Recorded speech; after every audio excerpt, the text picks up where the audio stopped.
तो इंग्लैंड को पहली दफ़ा पता चला कि इतना बड़ा भयानक कांड हुआ है कि जी वहाँ बलवा हो गया अमृतसर में, तो गोली चली और गोली चलने से मतलब 200 लोग मारे गए।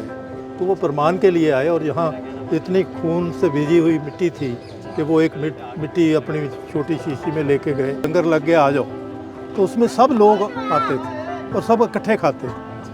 वो एक हफ्ते में ये उसका मतलब हुआ कि सब जात पात और धर्मों से ऊपर उठ गए। उसमें उन्होंने कहा कि लोगों की एकता जो है धर्म और जात से ऊपर उठ के, ये हमारे राज का अंत है। तभी उसको जब पूछा गया डायर को कि भी तुम तो तोप भी लेके आए थे, वो कहते तोप अंदर आई नहीं तो मैं तोप चलाता। तो भगत सिंह 12 साल की उम्र में मतलब ऑलमोस्ट तीसरे दिन यहाँ आ गए थे। तो मैं कई दफ़ा सोचता रहा कि 12 साल के बच्चे को क्या खींच के लाया। तो वो उसमें प्रश्न में ये निकला कि जो अंग्रेज़ों का प्रचार था वो अब भी उनकी अखबारों में यही है कि जी वहाँ बलवा हो गया अमृतसर में, तो गोली चली और गोली चलने से मतलब 200 लोग मारे गए। अब भगत सिंह को एक स्टोरी ये है, दूसरी ये है कि जहाँ से लोग जो बच के गए, और ये भी है कि यहाँ जो शहीद हुए उसमें कोई जात पात नहीं थी, सभी जातों के सभी धर्मों के मतलब सभी लोग थे, हर कौम के। हाँ। तो वो जब भगत सिंह को लगा कि वो तो कहते ऐसे है, तो मैं क्या उसके दादाजी ने कहा था कि कोई बात जस्ट सुन के नहीं माननी, जो व्हाट्सएप पे देख के हम मान लेते हैं ना, तो वो पहला सबक था उनका कि जाके देखो और प्रमाण से देखो। तो वो प्रमाण के लिए आए और यहाँ इतनी खून से भिजी हुई मिट्टी थी कि वो एक मिट्टी अपनी छोटी शीशी में लेके गए। तो मेरे मदर क्योंकि छोटे थे वो घर इंतज़ार कर रहे थे उनके, तो वो कहते मेरा दिल बहुत उदास है कि विदेशी इतना क्रूर हो सकता है।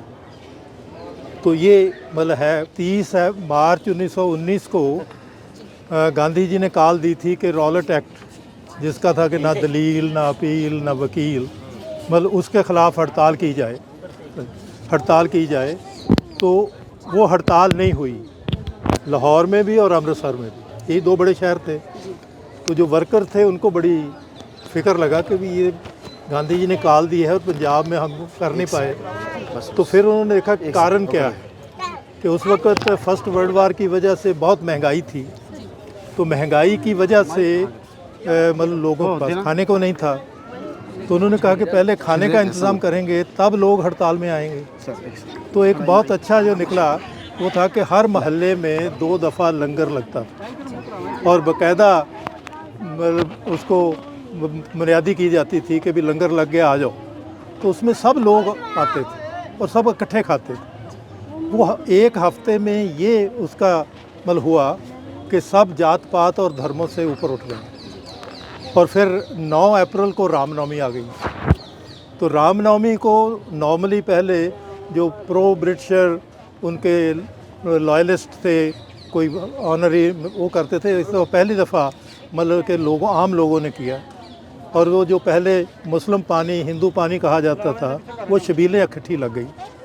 और अमृतसर में जिसने उसको लीड किया रामनवमी के उस जुलूस को, वो डॉक्टर बशीर थे। मतलब डॉक्टर बशीर यहाँ मतलब हाल गेट के पास उनकी मतलब मेडिसिन की मतलब प्रैक्टिस थी और वो बहुत ही फ्री मतलब प्रैक्टिस वो करने वाले थे।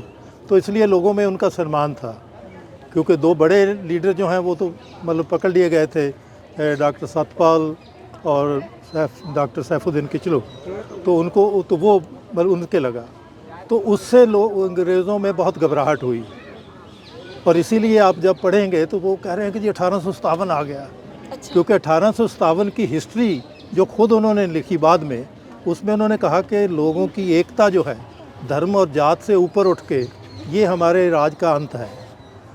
तो इसलिए वो चला रहे हैं कि 1857 आ गया। लेडीज़ को वो एक मतलब माहौल क्रिएट कर रहे हैं। और डायर जो है वो अपने लड़के को कहता है कि जी मतलब अगर ये हालत नहीं संभाली तो राज जाता रहेगा। तो वो अपने मेंटल उस प्रोसेस में है। और इसमें एक बड़ी इंटरेस्टिंग बात हुई कि 30 तारीख को वो एक्चुअली छुट्टी पे था, दिल्ली में था। दिल्ली में हड़ताल 30 को हुई।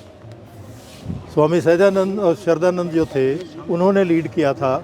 वहाँ इतनी प्रोवोकेशन के बाद गोली भी चलाई उन्होंने, लेकिन कोई नहीं हुआ। तो वो मतलब वहाँ वो 1857 को याद कर रहा है।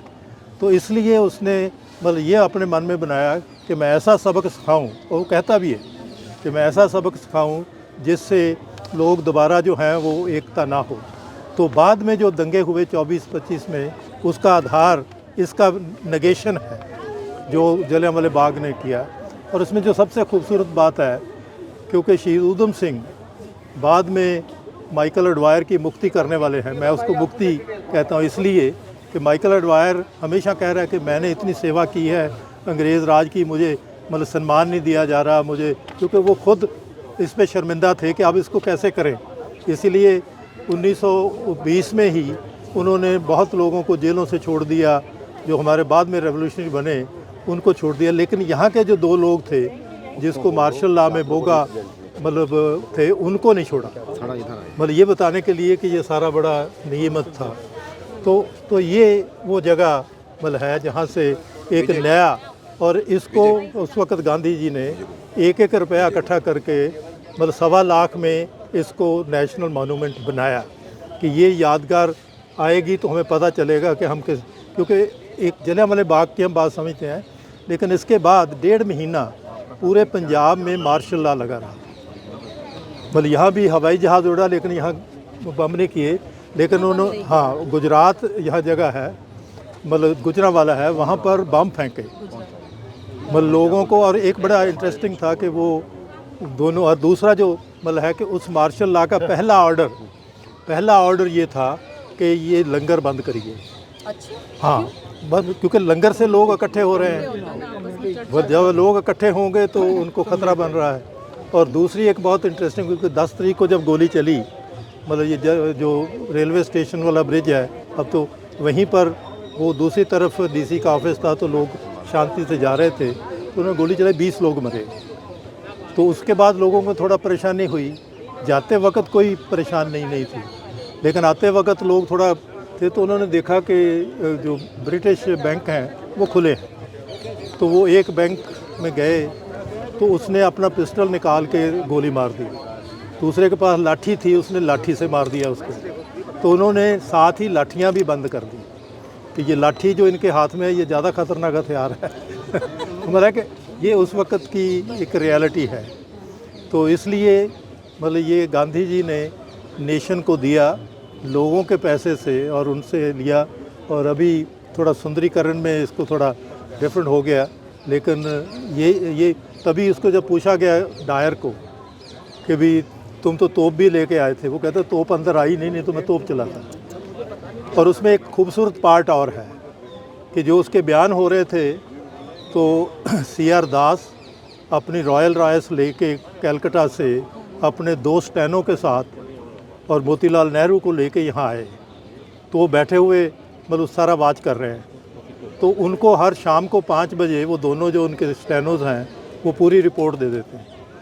फिर मतलब ये स्टेलवर्ड के दादा जो थे उनको सवाल भेजे जाते थे, भाई कल को जो गवाही होगी उनसे ये सवाल पूछने हैं। और जब डायर की मतलब यहाँ मतलब विटनेस हुआ तो उसने तो बड़ा खूब कहा, तो वो सारा 5 बजे उनके पास पहुँच गया। अब ये था कि अब जो हमें कहना है वो तो डायर खुद मान गया है। तो उन्होंने 1800 रुपया लगा के वो सारे का सारा बयान जो है शाम को 6 बजे मतलब इंग्लैंड पक कर दिया। तो इंग्लैंड को पहली दफ़ा पता चला कि इतना बड़ा भयानक कांड हुआ है। गांधी जी को जून में जाके पता चला कि इतना मतलब सारी जो न्यूज़ है उसको बंद किया हुआ था।